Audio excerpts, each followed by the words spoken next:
جی، یہ شاہین بہن ہے، ان کا دوسرا سوال ہے کہ اگر ہم قرآن کی تلاوت کر رہے ہیں اور سجدے کی آیت آ گئی، ہمیں دھیان نہیں رہا اور ہم نے ایک دو ورڈ تیز آواز سے پڑھ دیے، آس پاس کچھ لوگ بیٹھے ہوئے ہیں، تو کیا انہیں بھی سجدہ کرنا ہوگا یا پوری آیت پر ہوتا ہے؟ پلیز بتائیں۔ دیکھیے گا، قرآن کریم میں 14 ایسی آیتیں ہیں جس کے پڑھنے والے پر سجدہ تلاوت واجب ہو جاتا ہے اور سننے والے پر بھی سجدہ تلاوت کا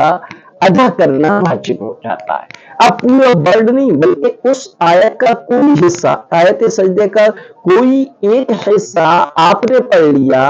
اور یا سننے والے نے سن لیا تو اس پر سجدہ تلاوت واجب ہو گیا۔ آپ نے بے دھیانی میں آیت سجدہ زور سے پڑھ دیا، اس کا کچھ حصہ زور سے پڑھ دیا، سننے والوں پر سجدہ واجب ہو جائے گا۔ آپ کی ذمہ داری ہے کہ آپ ان سے کہیں کہ بھائی میں نے بے دھیانی میں آیت سجدہ کو باآوازی بلند پڑھ لیا اور آپ نے اس کو سنا ہے، لہذا آپ بھی سجدہ تلاوت ادا کر لیجیے گا۔ یہ آپ کی ذمہ داری ہے ان سے کہنے کی۔ اگر نہیں کہا تو چونکہ بے دہانی میں پڑا ہے،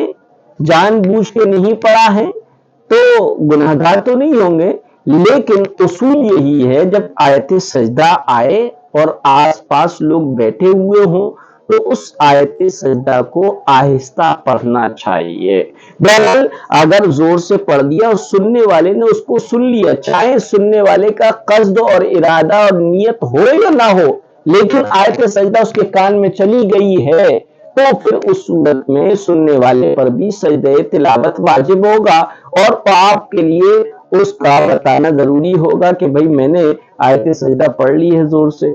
تو آپ اب سجدہ تلاوت کر لیجئے گا، چاہے آیت سجدہ پوری پڑھی جائے یا اس آیت سجدہ کا کچھ حصہ پڑھا جائے، سجدہ تلاوت بھی واجب ہو جائے گا، سننے والے پر بھی واجب ہو جائے گا۔